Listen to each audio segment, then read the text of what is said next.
La cuestión es esta. ¿Se violan en España los derechos de las personas que padecen un diagnóstico psiquiátrico? Sí, sí, y no es una opinión personal, sino que es una opinión también de los organismos internacionales, la OCDE y los observatorios de derechos humanos. El paciente psiquiátrico no tiene una categoría especial de ser humano, sigue siendo un ser humano y es sujeto de derechos y de obligaciones como cualquier otro ciudadano.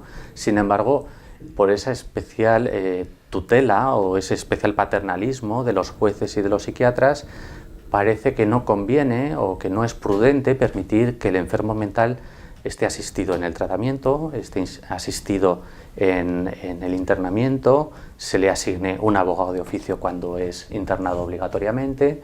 Entonces, de alguna manera se les desprotege completamente. Quizás se les desprotege, por lo que dices, incluso más que a un delincuente que se le meta en la cárcel. Sí, sí, por supuesto. Más. Un delincuente, cuando se le detiene, cuando a un delincuente se le ponen las esposas, el policía sabe que tiene 3 horas para que el abogado de oficio aparezca en comisaría. Normalmente los policías son buena gente e intentan que el abogado de oficio aparezca en un intervalo de tiempo inferior a 3 horas para que los derechos constitucionales a la tutela judicial efectiva y al derecho de defensa del detenido sean respetados. Sin embargo, estamos viendo de continuo, a diario, gente que es sacada de su domicilio en una ambulancia o en un coche policial para llevarlo a un psiquiátrico y nunca se le nombra un abogado de oficio. La legislación internacional y el Tribunal Constitucional lo tienen muy claro. El internamiento psiquiátrico involuntario es asimilable en todo a una detención policial. Y sin embargo no se les está dando la cobertura jurídica que es obligatoria. ¿Cómo más se infringen los derechos de estas personas? Pues para empezar, a nivel médico hay una cosa que está clara y es un poco al hilo de lo que decía antes, ¿no? El psiquiatra ha perdido un poco el norte, ha dejado de atender al paciente para atender a la sociedad, ha dejado de hacer un papel de médico para hacer un papel de policía. Eso es algo completamente incompatible. Es incompatible porque el psiquiatra como médico se debe al paciente y sobre todo se debe al respeto a la voluntad del paciente. El tratamiento siempre tiene que ser consentido, tanto si es para limpiar un uñero, una apendicitis, un dolor de cabeza, una hipertensión o una depresión o una esquizofrenia. El paciente debe consentir, siempre. Si no, no existe medicina. La medicina parte siempre es consentida. con el juramento hipocrático. Y así lo dice la ley. Sí, sí, no, y el juramento hipocrático. De todos los médicos. Sí. Y tienen que estar, tienen que ganarse el consentimiento del paciente. Y se gana el consentimiento a través de la información. No obstante, el psiquiatra parece que siempre regaña de dar información porque cree que el enfermo no lo va a entender o no está suficientemente preparado y entonces no le da la información y nunca recaba el consentimiento informado. Y eso es algo que es una irregularidad muy grave. Y que por lo que veo es bastante asiduo, ocurre asiduamente. Es mayoritario. El tratamiento psiquiátrico hoy en día mayoritariamente, por lo menos es la percepción que yo tengo y no soy el único, está hecho sin el consentimiento del paciente. Cuando el paciente no es capaz de decidir, evidentemente hay otros mecanismos, tanto sanitarios como jurídicos, para recabar el consentimiento, y son los familiares. Lo que la ley jamás ha previsto, ni prevé, ni puede prever, es que el consentimiento informado lo dé el propio médico que está dando el tratamiento, que es lo que hoy en día ocurre. Como el paciente necesita un tratamiento y yo soy su psiquiatra, yo soy el que decide que este es el tratamiento adecuado y yo se lo pongo. Esa no es una función del psiquiatra, la ley nunca lo ha previsto ni lo puede prever así. Esa función la tiene que tomar un familiar o un conocido del paciente. En caso de que el paciente no se sienta pueda, capacitado por o no ejemplo, pueda. Una persona que está inconsciente y tiene una hemorragia, un accidente de tráfico y necesita una transfusión o necesita una operación, a los familiares. se pregunta o al vecino o al compañero o al que esté ahí, alguien que esté ahí. Sí. Nunca toma la decisión el propio médico, salvo que no quede más remedio y esté en juego la vida. En el caso de la psiquiatría no solo no está nunca o casi nunca en juego la vida del paciente, sino que siempre es posible localizar a un familiar, un conocido o los servicios sociales o un juez. O sea, no es una cuestión de vida o muerte, siempre hay tiempo, por lo menos unas horas para hablar con alguien. Y no se hace. No. ¿Y por qué? Bueno, me imagino que sus razones tendrán. Yo la única que encuentro es que es más cómodo. Es más cómodo imponer un tratamiento bajo el propio criterio del profesional que recabar el consentimiento, explicar los efectos secundarios, aguantar las preguntas del familiar, porque evidentemente si el psiquiatra o el médico que sea le explica a un familiar los efectos secundarios de muchos medicamentos, obtendría inmediatamente muchos reproches. oiga, pues yo no estoy de acuerdo con arriesgar tanto la vida de mi padre o de mi madre o de mi hijo, ¿no?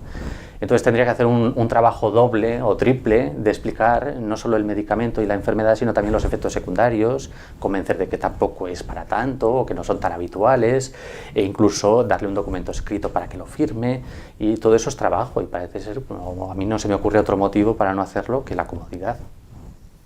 Y supongo que luego las familias no deben de denunciar o de recurrir cuando han habido problemas con esto, ¿no? Porque hace falta pues, medios y ganas para luego ir contra la institución o contra el psiquiatra, ¿no? Imagino, sí. Entonces es un poco como que tienen manga ancha. Cuanto menos documentación hay, cuantas menos cosas hay firmadas o cuanto menos información se da a las personas afectadas, más difícil es que alguno lo denuncien, ¿no? Yo callo, no cuento nada, y luego si me denuncian ya contaré yo la versión que yo quiera, ¿no? Sin embargo, si yo hago un documento de consentimiento informado en el que reflejo la información sobre el medicamento, los efectos secundarios y tal, y queda escrito y firmado, de alguna manera yo me quedo comprometido, ¿no? Claro. Y por eso es una forma también de salvarse, ¿no? Y de guardarse las espaldas. ¿Algún otro tipo de abusos que haya también? Bueno, luego está el internamiento. El Tribunal Constitucional siempre ha pasado un poco de puntillas sobre los procedimientos de internamiento involuntario, tanto en situaciones de urgencia como en situaciones no urgentes, y nunca ha querido resolver el fondo del asunto. Pero lo que es cierto es que el Tribunal Constitucional marca unas pautas muy claras. Hay por lo menos unas 10 sentencias del Tribunal Constitucional que dejan muy claros cuáles son los límites de los internamientos involuntarios. Esto en la práctica no se respeta nunca, ni a nivel médico ni a nivel judicial.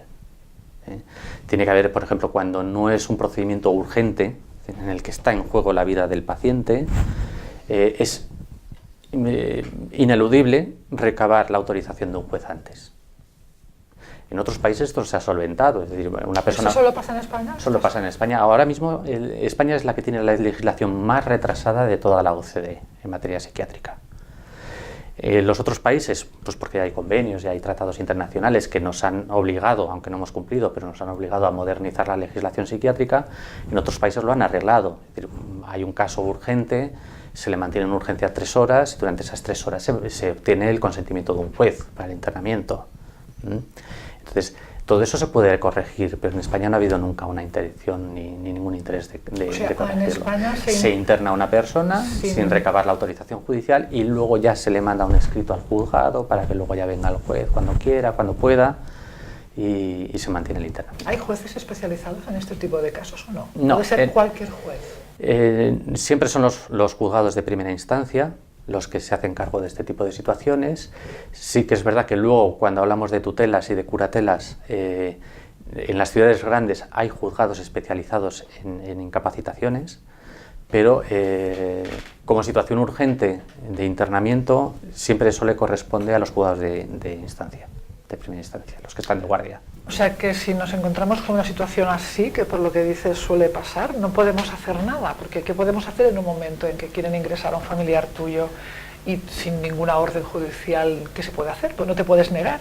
No. Bueno, en teoría te puedes, porque la ley lo permite, pero no sirve de nada porque... No va a servir de nada. El primer mecanismo que podemos invocar, y que es relativamente fácil si uno se preocupa, es que podemos instar al juzgado de guardia a un procedimiento de habeas corpus, ¿no? ¿Habeas corpus? Sí. Podemos solicitar que el juez se persone en el hospital o que mande una comisión judicial para ver en qué situación está el paciente y por qué. Normalmente no sirve de mucho, pero sí que sirve por lo menos para dar un toque de atención al juez que esté de guardia, obtener el número de referencia del procedimiento de internamiento. De alguna manera sí que se incomoda un poco. Pero, incomoda, pero no evita. No evita. No evita. En el momento en que alguien decide internar a un paciente en una unidad psiquiátrica, no hay fuerza humana de evitarlo. Lo siguiente, aparte del habeas corpus, es decidir un abogado que represente a la familia. ¿Llamar a un abogado? Sí. Normalmente, que intente evitarlo. Sí, no que intente evitarlo, sino que empiece el procedimiento de pedir aclaración, de facilitar la personación del paciente o de la familia, recabar el expediente judicial, ver los autos, ver por qué razones se le ha internado, pedir una contradicción, pedir un nuevo informe, es decir, ya se puede actuar. Pero realmente en España es bastante complejo. La ley no lo permite fácilmente. Además, tendrá que ser un abogado que comprenda este tipo de trámites. Por ejemplo, tú, porque si no entienden derecho sanitario, tampoco sirve cualquier abogado. Bueno, normalmente los abogados se ven asistidos por peritos, es decir, que cualquier abogado puede consultar a un médico. Otra cosa es que encuentre un médico capaz o con ganas de discutir contra un psiquiatra o contra el sistema. Fácil, o sea... Estamos en una situación bastante complicada, bastante mala para los pacientes. ¿Tú te has encontrado alguna vez en una situación así, que te llama una familia porque quieren internar muchísimas veces? ¿Y has conseguido algo? ¿Qué has conseguido, por ejemplo? Bueno, se consigue un poco de prudencia. Es decir, en el propio procedimiento de habeas corpus se pueden introducir alegaciones, ¿no? Pues, por ejemplo, que haya una supervisión del tratamiento o que el informe... Pero no has conseguido evitar que lo internen. No, eso no se puede Nunca, evitar. No, en España hoy en día eso es materialmente imposible. Aunque esté prohibido hacerlo. Imposible.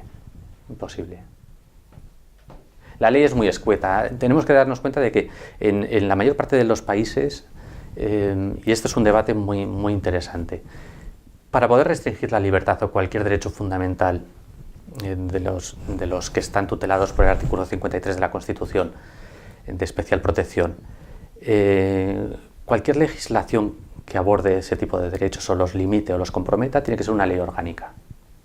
Exige unos requisitos formales y materiales muy serios para aprobar. Eso se hace prácticamente en todos los países. En España, el internamiento involuntario de pacientes psiquiátricos se regula por un solo artículo de la Ley de Enjuiciamiento Civil. Es un artículo tan escueto que no dice nada, que deja abierto muchas posibilidades y que encima no es orgánico, o no ha sido orgánico hasta el 2015.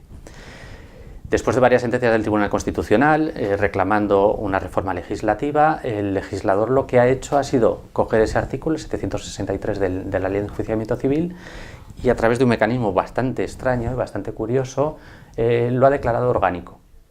No es una ley orgánica, pero ha declarado que un artículo dentro de una ley no orgánica es orgánico. Y con eso han saltado un poco esa falta formal de la legislación española. Pero lo lógico es cumplir con los requerimientos que ha hecho el Tribunal Constitucional y otros organismos de derechos humanos de configurar una ley completa, seria, 20, 30 artículos, que menos, ¿no? Que especifiquen realmente los límites, los derechos, los procedimientos en los que tiene que basarse. ¿Está en proyecto esta ley? No. Ni siquiera está en proyecto. No. Este es un debate que existe en España desde el año 76. Desde el año 76 existe este debate jurídico. De la ley de vagos y maleantes pasamos al artículo 211 del Código Civil, que la mayor parte de la doctrina entiende que es inconstitucional desde el principio. Entonces hay un debate jurídico, se consigue que se declare inconstitucional, pero se transforma en el 763 de la Ley de Enjuiciamiento Civil, que también toda la doctrina mayoritaria entiende que también es inconstitucional, y entonces se sigue peleando, ¿no? Se declara inconstitucional, estamos así desde el año 76. It's time for truth. It's time for truth. It's time for truth. It's time for truth.